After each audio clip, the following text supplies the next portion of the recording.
O tema da análise de hoje tem uma importância especial. Por quê? Porque eu vou analisar no dia de hoje o conteúdo das discussões que foram feitas ontem no Fórum de Davos, que é organizado pelo Fórum Econômico Mundial. E por que é importante, por que são importantes as discussões que aconteceram ontem? Porque essas discussões orbitaram alguns temas que são do nosso total interesse aqui no Brasil, sobretudo no que diz respeito à Amazônia, que é um tema importantíssimo, e importantíssimo historicamente, né? Os interesses em torno de sequestrar a Amazônia do Brasil, eles são bastante antigos. Então a gente tem discutido uma maneira de manter a Amazônia como território brasileiro faz algum tempo. E quanto mais o tempo passa, mais esses interesses financeiros transnacionais, esses interesses oligárquicos transnacionais, eles encontram maneiras sutis e aparentemente éticas de sequestrar a Amazônia do Brasil. O nível de elaboração das narrativas que têm sido feitas ultimamente estão ganhando assim um ponto de sofisticação muito grande, a ponto de gente que se diz anti-imperialista abraçar muitas dessas medidas, que são medidas absurdas e que estão abertamente a favor de roubar a Amazônia do Brasil. Discussões que foram feitas ontem no Fórum Econômico Mundial tratavam da questão do carbono, mercado do carbono. Falou o John Kerry, que é o responsável no governo Biden pelo imperialismo ambiental, que eu chamo de imperialismo verde aqui no canal. Teve discussão sobre integração e inclusão de indígenas, inclusão digital de indígenas em redes de internet, para promover uma agricultura regenerativa em certas regiões, inclusive teve um caso equatoriano sobre isso que foi discutido. Então tem vários temas que importam ao Brasil. E por que importa discutir isso? Porque esses setores financeiros transnacionais vão usar a agenda ambiental e a agenda indígena para sequestrar a Amazônia do Brasil, com certeza. Hoje a gente tem o seguinte panorama, é um panorama assim, ó, a melhor analogia popular que eu consigo fazer com o que está acontecendo hoje é que a gente tem algumas opções, que é fugir da frigideira e cair no fogo. É isso que a gente tem hoje. Porque, por um lado, tu tem um discurso falsamente progressista que está preocupado com a Amazônia, mas a gente tem uma série de interesses financeiros por detrás desse pessoal, financiando uma divisão, uma separação da Amazônia em relação ao Brasil. E aí, então a gente tem um discurso progressista de inclusão indígena, de defesa da natureza e assim por diante, mas que quer roubar a Amazônia da gente. Aí tu sai disso, tu vai para o outro lado, tem um discurso do Elon Musk, que agora ele resolveu enveredar para os republicanos, agora ele o Elon Musk malvadão, mas um cara que sempre fez discurso sobre carro elétrico, sobre essa agenda do transhumanismo do Klaus Schwab, ele sempre foi um cara ligado a isso. Então ele é um cara da agenda globalista na prática, tá? No discurso ele era mais antes, agora no discurso ele não está sendo tanto, mas na prática ele é. A gente tem um projeto Neuralink, tem vários projetos, essa coisa do capitalismo verde e assim por diante. Então o Elon Musk é um cara que ele está na agenda globalista. Ele pode não se apresentar, ele está com uma estética agora de malvadão, de antiglobalista. Aí tu vai por outro lado, tem um discurso da direita conservadora que defende Starlink na Amazônia, entendeu? Então, por um lado ou por outro, a gente está sendo pego nesse processo. Esse processo que chamam de domínio total do espectro político, que da esquerda à direita a gente não tem opções, está se tornando cada vez mais uma realidade. Se tu vem por aqui, tu perde a Amazônia, se tu vai por ali, tu perde a Amazônia. Então tu tem entreguismo de todas as cores. Tu tem a gente pode ser sequestrado, roubado por uma camisa progressista ou roubado por uma camisa conservadora. Este é o problema, entendeu? A gente tem fachadas conservadoras e progressistas para os tipos de saque que a gente está sofrendo aqui no Brasil. E isso é muito preocupante, porque a discussão está se polarizando, só que ela está se polarizando em duas frentes que não nos interessam muito. Falta muito o interesse nacional e soberano brasileiro no meio disso tudo. Eu tenho discutido aqui no canal e já faz algum tempo que quanto mais o tempo passa, e isso já ficou flagrante nas últimas eleições norte-americanas, que é como se a gente estivesse colonizando cada vez mais a política brasileira. Cada vez mais a esquerda brasileira parece o Partido Democrata e a direita brasileira parece o Partido Republicano. E inclusive, o sequestro dos interesses são os mesmos, e a gente não tem uma política soberana, com a cara nacional, com a cara brasileira. Sempre tem algum movimento importado que a gente tenha que ficar imitando, seja o movimento importado norte-americano, russo ou chinês. Então falta essa discussão com uma cara de Brasil, com os interesses nacionais, que leve em consideração a nossa política, os nossos problemas, que não busque soluções lá fora.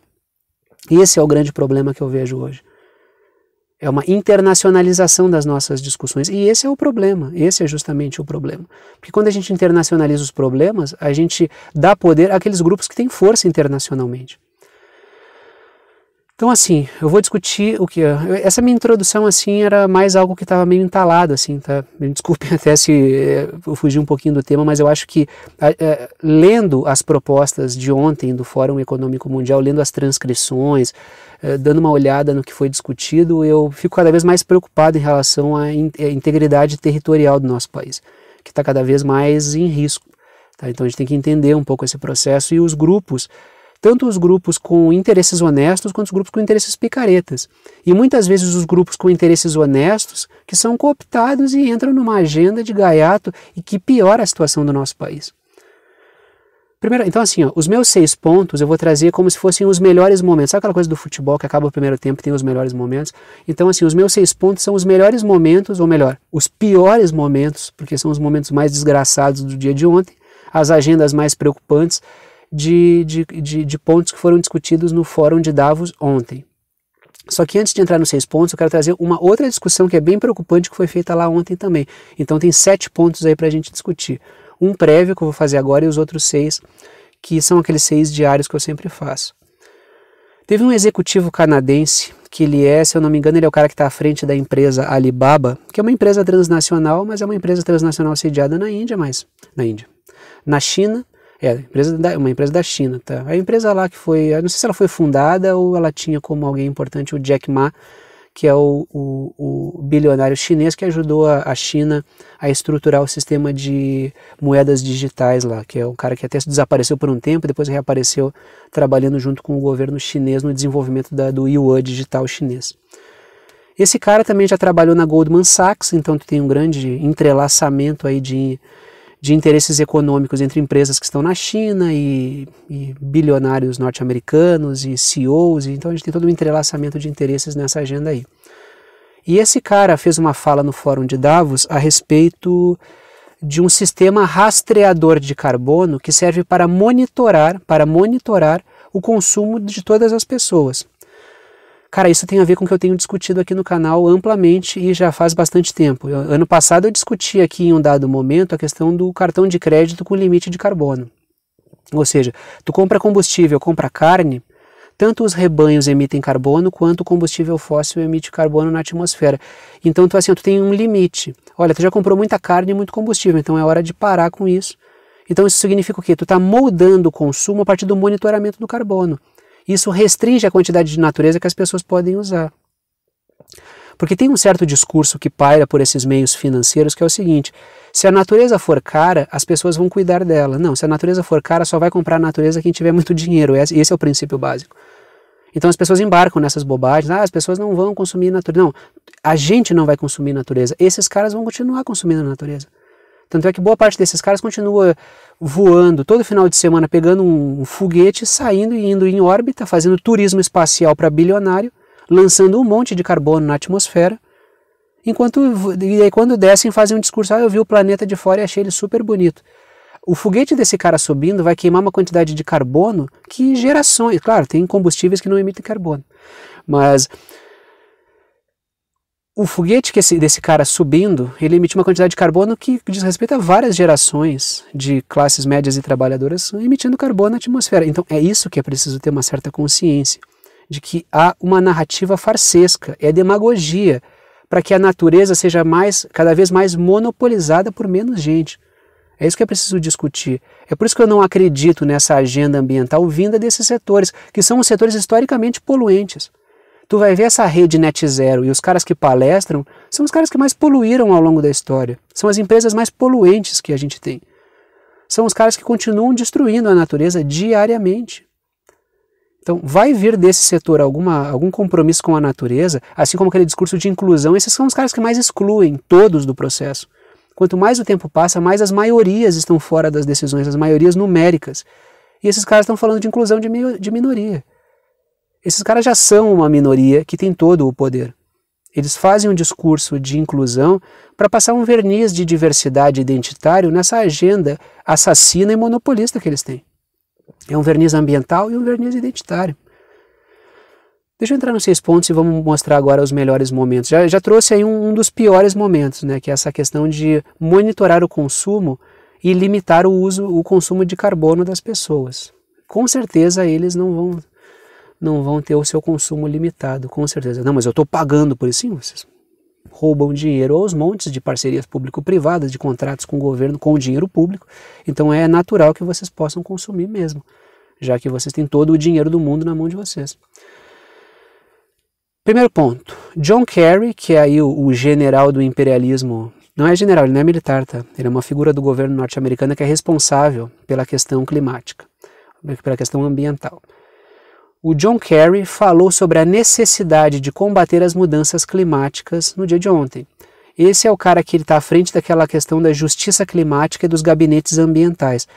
Esses são polos e uma máquina de guerra imperialista com um verniz ambiental. Tanto é que no ano passado eu falei várias vezes sobre o imperialismo verde. O que é o imperialismo verde? É um discurso ambiental para sequestrar os recursos e tirar a soberania dos países sobre as suas riquezas naturais. Esse é o intuito do discurso das mudanças climáticas. Se o problema é global, os países têm que aceitar automaticamente as imposições internacionais. Este é o interesse. Tu passa um verniz ético de problemas globais para tu poder tirar a soberania dos países sobre a decisão sobre as decisões de questões que acontecem dentro do seu território, sobre a gestão dos seus recursos. Segundo ponto, o uso da agenda climática, então vamos continuar uma explicação do primeiro ponto, o uso da agenda climática se presta a consolidar um imperialismo ambiental. Tu intervém com um discurso ético, aí tu consegue a aderência de vários setores desavisados, aí quando tu tenta fazer uma crítica sobre esse movimento, vem um monte de gente, muita gente progressista liberal, dizer que tu está defendendo o assassinato da natureza, que tu é fascista, que tu é contra a inclusão, que tu é contra o meio ambiente, que tu é negacionista climático. Porque o verniz ético ele serve justamente para atrair desavisado e idiota útil. É para isso que tem esse discurso. Daí muita gente vai dizer, não, eu me sinto imbuído de um sentimento de transformação do planeta. Na prática está transformando o planeta para pior. Está defendendo uma agenda monopolista, realmente. Tu está ajudando no Great Reset, que vai favorecer esses caras. Então tu vê que muita gente acredita, isso é o que é o pior, entendeu? Tem o picareta que é pago para propagar essa agenda, mas tem o cara que é idiota mesmo, tem o cara que acredita nisso. E ele é um militante por uma causa ruim. Esse que é o pior de tudo. Não é o conteúdo que a gente tem que olhar, a gente tem que olhar qual é o agente, qual é o cara que está produzindo esse discurso. Não é a questão em si, é o que eu comento muitas vezes. Eu não tenho nada contra o avanço da tecnologia. Eu não sou nenhum ludista do século XXI. Não sou aqueles caras que invadiam as fábricas com marretas para quebrar as máquinas. Não é esse o meu ponto. O meu ponto é quem é que monopoliza essa tecnologia. A favor de quem e contra quem vai ser usado isso? Se é uma apropriação humana, coletiva, que a sociedade vai fazer um uso disso para fazer a civilização no geral progredir, levar mais conforto para as pessoas, melhorar a vida das pessoas, não tem problema nenhum. O problema é que normalmente não é isso.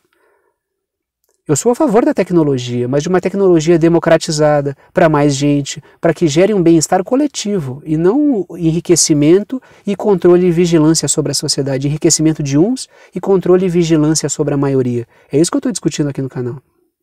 Eu não sou nenhum crítico do avanço, quero voltar a morar nas cavernas. Não é isso que eu estou falando, não é essa a minha proposta e nunca foi. Eu estou demonstrando os agentes que estão apresentando um discurso bonito, mas estão empurrando uma realidade cada vez pior para nós. Terceiro ponto, os CEOs da Microsoft e da Salesforce, que é uma empresa ali de tecnologia, falaram sobre um capitalismo ambiental. Repito, os CEOs da Microsoft e da Salesforce falaram sobre um capitalismo ambiental. Aí tu já começa só os caras que estão propagando o discurso, tu já fica pensando, né? Na verdade, eles fizeram um discurso que tem a ver com capitalismo ambiental e o uso da agenda da governança social e ambiental como um garrote que vai favorecer os monopólios. É isso que foi feito. Então eu tenho que ficar escolhendo até palavra para conseguir ser o mais claro e objetivo possível, porque é tanta volta que os caras dão para uma agenda monopolista. O que é a agenda da governança social e ambiental? É uma série de critérios que vão favorecer empresas que têm altíssima tecnologia e que já são monopolistas. Todas as soluções vão passar pelas empresas de tecnologia que estão nas mãos dos mesmos gestores de ativos. Então tudo vai passar pelas mãos de poucos. Quanto mais o tempo passa, mais tudo vai ser produzido por menos gente. Essa é a lógica. A gente vai ter o Bill Gates produzindo vacina, o Bill Gates produzindo alimentos, o Bill Gates produzindo software, o Bill Gates produzindo. Cada vez mais setores econômicos na mão de menos gente. Isso é uma agenda monopolista, isso é um pesadelo. Para quem é comunista, esse é pesadelo, e para quem é capitalista também isso é um pesadelo. Porque o monopolismo é o fim de qualquer tipo de concorrência possível, tá? Se tu acha que o capitalismo de concorrência é ruim, espera ver o totalmente monopolizado para tu ver o que é. Já existe um nível de monopólio absurdo. A gente já está num capitalismo monopolista há um bom tempo, há várias décadas. Mas o nível de monopolismo que está se atingindo é uma coisa inimaginável décadas atrás. O nível de controle, inclusive, onde tu gasta o dinheiro, onde tu deve gastar o dinheiro. Antes as pessoas eram compelidas a comprar certos produtos porque eram os produtos básicos e elas só conseguiam comprar aqueles para sobreviver. Não conseguiam comprar outros. A discussão hoje é que os caras estão criando critérios para que tu compre um produto porque ele é ético, por isso e por aquilo. Então os caras controlam a saída e o rumo do dinheiro. Daqui a pouco eles vão criar critérios que vão permitir que tu gaste apenas o teu dinheiro em certas empresas que são certificadas. Por isso que eles estão falando em certificado digital ligado à agenda ESG, ao sistema Net Zero. Só vai poder gastar com essas empresas, que são empresas das quais os grandes gestores de ativos têm ações. É isso que vai acontecer. As outras vão morrer à míngua. Quarto ponto. A Salesforce, que é essa empresa de tecnologia, participa de um projeto que conecta indígenas equatorianos. Então a gente está falando de inclusão digital. A inclusão digital significa o quê? O uso de redes digitais para tu conseguir controlar grupos e possivelmente utilizar esses grupos contra os próprios interesses soberanos. E o discurso aqui é trabalhando com uma agricultura regenerativa. Falei algumas vezes aqui no canal, no continente africano teve projetos desse tipo também. Agricultura tecnológica, inclusão de povos nativos, redução do impacto ambiental, inclusive projetos ligados à Fundação Gates. Eles não reduziram a fome, não combateram a destruição da natureza e inclusive fizeram o contrário, aumentaram a poluição, aumentaram a fome e ainda produziram um grande monopólio de sementes. Os caras ainda perderam o controle sobre aqueles produtos que produziam. Então esses caras não levam nada de melhor. É preciso perder essa ilusão, parar com isso e enxergar as coisas tais como elas são. Desses setores não vai vir nada que preste. Esses caras só estão piorando o mundo desde que eles estão aí trabalhando, entendeu?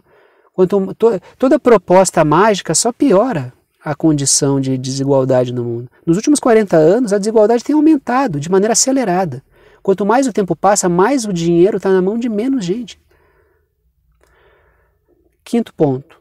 O tema ambiental e da inclusão digital de povos nativos é um cavalo de Troia transnacional. Eu não estou dizendo que a questão indígena é isso e que a questão ambiental é isso. Eu estou dizendo que quando esses caras falam disso, é para aumentar monopólio, é um cavalo de Troia. É para dominar partes do território e riquezas, é para promover separatismo. Com certeza, a inclusão digital vai servir para um bombardeio de propaganda ideológica na cabeça de povos nativos. Com certeza, não tenho dúvidas disso. Propaganda de separatismo, dividir o território nacional, aquela coisa de dividir para dominar. Então é preciso tomar um certo cuidado. Tem setores que até têm boas intenções, que muitos defender o indígena, defender o meio ambiente, só que pela agenda desses caras tu não vai defender ninguém. Ah não, mas a gente pode aproveitar a agenda deles. Não? É tu achar assim que tu vai controlar algo, um processo político que tu não produziu. Que é o que eu falava antes, né? É como se tivesse um foguete saindo de órbita, tu sentado em cima dele com uma rédea, aí tu pega e puxa o foguete e vai mudando o curso do foguete que está saindo de órbita, que está saindo do planeta. Não vai conseguir fazer isso. As forças que manobram essa agenda são muito mais fortes do que a tua capacidade de manobra sobre isso. Então precisa denunciar a origem, o discurso na origem, para que possa haver um discurso na origem preocupado realmente com as pessoas, preocupado realmente com a natureza. Caso contrário, vai ficar reproduzindo propaganda de magnata.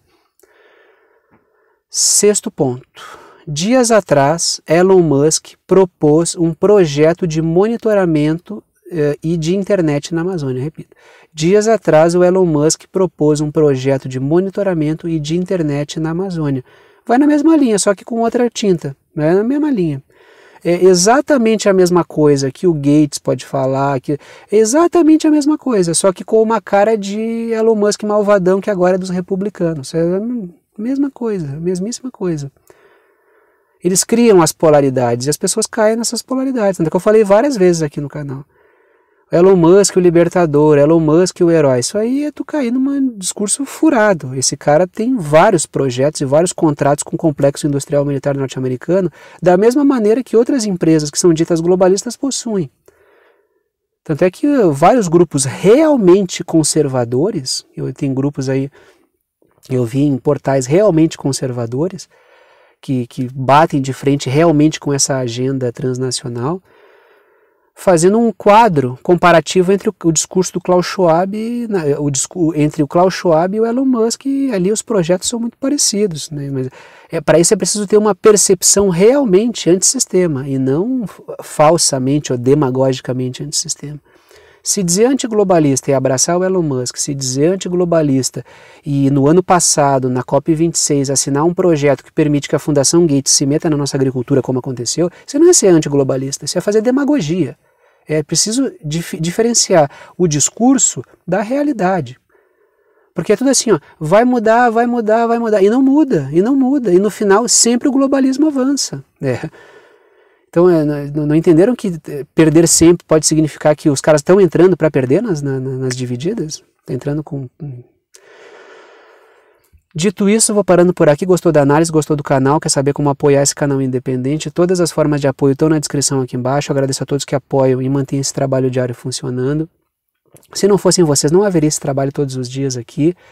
O apoio financeiro de vocês é fundamental. Pode apoiar pelo Apoia-se, que é uma plataforma de apoio virtual, por boleto ou por cartão, no valor que vocês quiserem. É um apoio solidário, não restringe o conteúdo para ninguém. Contribui quem pode e o conteúdo é aberto para todo mundo. E o link do Apoia-se é apoia.se/verdade concreta, apoia.se/verdade concreta. Ou tu pode ajudar pelo Pix, que também com o valor que tu quiser, uma ajuda solidária, repito, é um apoio solidário. E a chave Pix é uma chave de e-mail, é pixverdadeconcreta@gmail.com, pixverdadeconcreta@gmail.com. Dito isso, vou parando por aqui e tchau para vocês.